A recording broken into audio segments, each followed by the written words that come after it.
Fox News guest Star Parker is rejoicing in the government shutdown, it appears. She's happy that food stamps are kind of under assault. I know that they're also trying to do work requirements along with this, which is an attempt to slash the program massively. And, you know, as I always say, you got to go after those fat cats who can not afford any meals. So she had some cringy things to say about this. Take a look.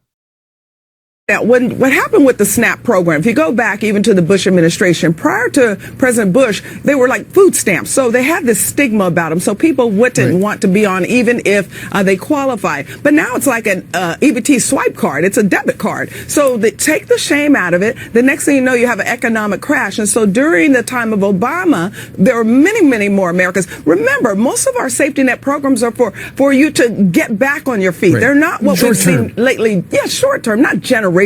And so what the Trump administration is saying is, come on, guys, the economy is doing good. Why are you still sitting around? People here in Washington, in particular, AEI has done extensive study on this to show that what they're calling them now are watchers. These guys are not working. They're watching. They're watching porn. They're watching TV. They're watching women. They're watching everything, but they're not working. Oh, well, that's brilliant. So cut food stamps because the people on food stamps are just watching porn all day. Hey, listen, even if that were true, you're going to work up quite an appetite beating off all day, so shit, I would increase food stamps if that was the case. All right, now, joking aside, let's get serious here. About 41% of food stamp recipients, depending on the year, of course, but about 41% have a job or are living in a household where somebody in that household has a job. So that seems like a pretty important fact that's totally ignored. Now, beyond that, close to 70% of SNAP participants, that's the food stamp program, are in families with children. More than a quarter are in households with seniors or people with disabilities. So, in other words, what we're talking about here is a program that massively, massively helps kids.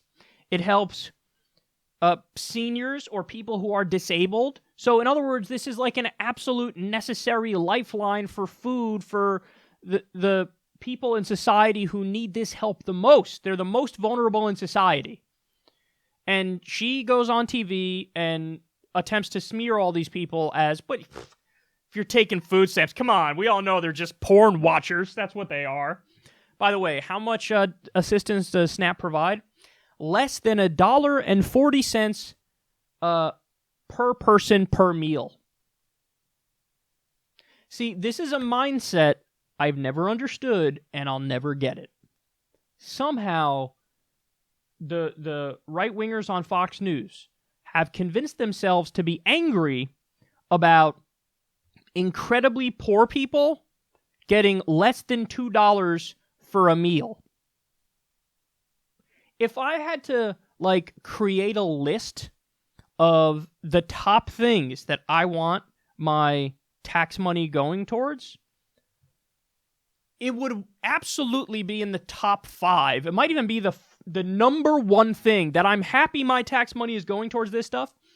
It would be food for starving kids, food for people that have disabilities that have a hard time providing for themselves, food for seniors who, for whatever reason, cannot stand on their own 2 feet and get it on their own. I mean, making sure poor, sick, vulnerable people, children, get the bare minimum necessities to sustain life. Not only is that not outrageous, it's outrageous that anybody would think for a second that it is outrageous.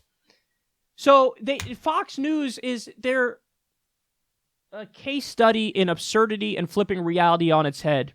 They have more outrage and anger at people at the very, very bottom than they do for the actual fat cats on Wall Street. The people who got a multi-trillion-dollar bailout as they bankrupted their companies, then they took a taxpayer bailout and turned around and gave bonuses to the people who crashed the companies. And then they had the nerve to say, oh, we need to give the bonuses because we need to retain the talent. So look at the priorities. We can throw endless war at the military-industrial complex. Okay, we could bomb innocent babies in foreign countries in an endless money pit where they're looting the treasury and lighting it on fire. Not a peep. If anything, they support that stuff. So throw money at war, throw money for corporate welfare, for a subsidy to ExxonMobil for research and development, endless money to the banks and Wall Street and financial institutions. Totally cool with it, actively support it. But a little bit of money to children and sick people and people with disabilities and seniors and the vulnerable in society. Oh my God, get your life together, get a job. All you do is watch porn all day. I just told you 41% of food stamp recipients actually have a job, which says quite a bit about the kind of economy we have, right? That 41% of people, they're working and they still need food stamps. So ignore the fact many of them have a job. Ignore the fact that others have a real serious reason to not be able to get food. And just, food stamps. Fucking feeding poor people. Gross. So disgusting. I'm a very serious intellectual talking about these things, right?